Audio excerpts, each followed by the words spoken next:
Kadang-kadang ya, ada satu istilah teknis yang kedengerannya rumit banget, tiba-tiba jadi omongan semua orang di pasar. Nah, persis itulah yang baru aja kejadian di Indonesia. Dan biang keladinya, cuma dua kata, free float. Betul sekali, ada sebuah peringatan dari panggung global yang sukses bikin pasar saham kita gonjang-ganjing. Bayangin, lembaga sekelas MSCI penyedia indeks dunia tiba-tiba ngasih lampu merah. Dan ya, dampaknya langsung kita rasain semua di bursa. Ini nih, drama besar yang pemicunya ternyata cuma satu masalah inti. Nah, ini dia nih, inti masalahnya. Ada sebuah aturan yang angkanya langsung dilipat gandakan.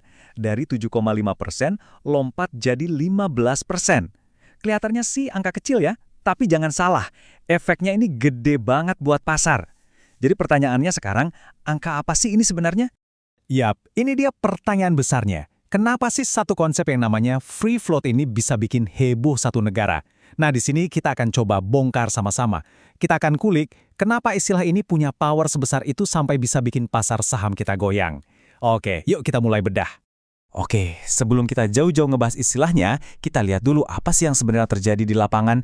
Guncangan di pasar belakangan ini itu bukan kebetulan loh. Ini adalah reaksi berantai dari sebuah berita besar yang akhirnya memaksa regulator kita untuk turun tangan.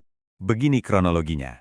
Pertama, MSCI, si raksasa indeks global itu, ngasih warning soal transparansi pasar di Indonesia. Langsung, pasar kita bereaksi, dan reaksinya negatif. IHSG atau Indeks Harga Saham Gabungan kita langsung anjlok parah. Saking parahnya, perdagangan sampai harus di-stop beberapa kali cuma dalam 2 hari buat ngeredam panik. Nah, melihat ini, OJK atau Otoritas Jasa Keuangan kita nggak tinggal diam. Mereka langsung keluarin kebijakan baru yang drastis buat menenangkan situasi.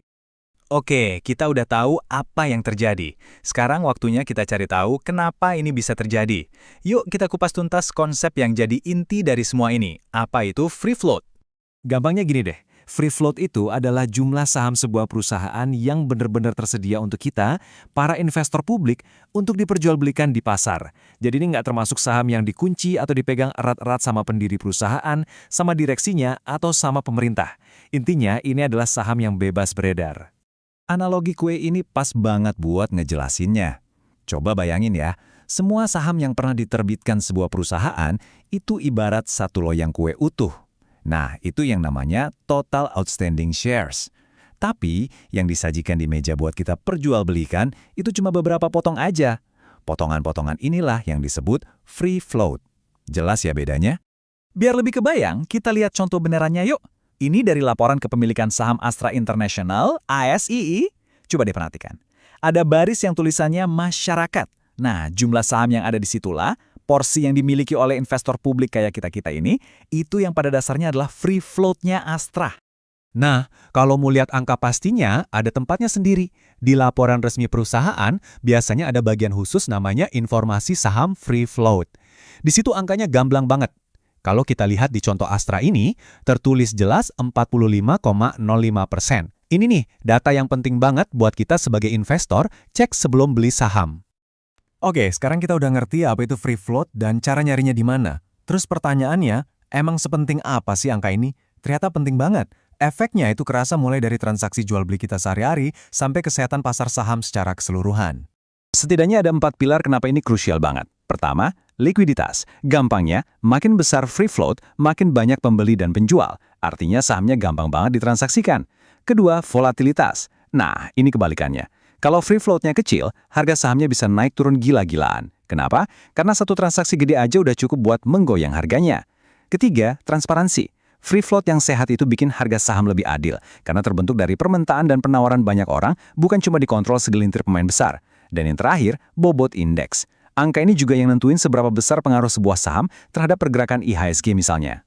Konsep ini jadi jelas banget kalau kita lihat contoh dari perusahaan-perusahaan dunia. Ambil contoh Apple, free float-nya tinggi banget, jadi sahamnya liquid luar biasa, gampang diperdagangkan. Nah, beda cerita sama Berkshire Hathaway-nya Warren Buffett, perusahaannya raksasa tapi free float-nya rendah. Akibatnya, sahamnya jadi lebih susah ditransaksikan. Terus ada kasus unik kayak Tesla, free float-nya tinggi, tapi kok sahamnya tetap volatil? Nah, ini nunjukin kalau ada faktor lain, kayak sentimen investor yang super kuat yang juga ikut bermain. Oke, sekarang kita balik lagi ke awal cerita, ke peringatan dari MSCI. setelah kita paham soal free float, sekarang kita bisa sambungin titik-titiknya dan ngerti kenapa sih MSCI sampai segitunya ngasih peringatan buat Indonesia. Jadi, reaksinya tuh berantai. Pertama, MSCI khawatir, karena di Indonesia ini agak susah buat melacak siapa sih pemilik saham yang sebenarnya. Terus, apa risikonya? Nah, risikonya gede. Kalau kepemilikan saham terkonsentrasi di sedikit tangan, mereka bisa aja main mata, berkolusi buat menggoreng harga saham.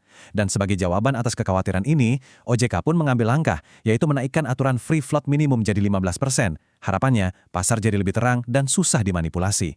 Dan peringatan ini bukan gertak sambel loh, MSCI ngasih deadline yang jelas. Kutipan ini nunjukin keseriusan mereka. Kalau sampai Mei 2026 nggak ada kemajuan berarti, status pasar Indonesia bisa diturunkan. Artinya apa? Bisa-bisa aliran dana investor asing yang masuk ke bursa kita jadi seret. Jadi tekanannya ini beneran nyata. Terus apa artinya semua ini buat kita para investor retail? Nah, ini bagian pentingnya. Pengetahuan soal free float ini bisa jadi semacam senjata rahasia buat strategi investasi kita. Yuk kita lihat gimana cara pakainya. Ini beberapa tips praktisnya. Pertama, biasakan cek rasio free float sebelum beli saham. Anggap ini sebagai indikator resiko. Kalau angkanya rendah banget, katakanlah di bawah 15%, ini bisa jadi lampu kuning kalau sahamnya berpotensi sangat volatil. Ketiga, waspadai saham yang nggak liquid. Kenapa? Karena biasanya selisih harga jual dan beli atau bid-ask spread-nya lebar. Ini bikin kita rugi waktu transaksi. Dan terakhir, pahami juga kalau Anda investasi di ETF atau reksadana indeks, porsi sebuah saham di dalam produk itu sangat ditentukan oleh free float-nya. Nah, ini dia pertanyaan besar untuk kita semua. Aturan baru 15% ini sebentar lagi akan berlaku, dan ini pasti akan mengubah peta permainan di bursa kita. Akan ada perusahaan yang diuntungkan, dan pasti ada juga yang bakal kelimpungan. Ini adalah babak baru buat pasar modal Indonesia. Pertanyaannya, sebagai investor, sudah siapkah kita?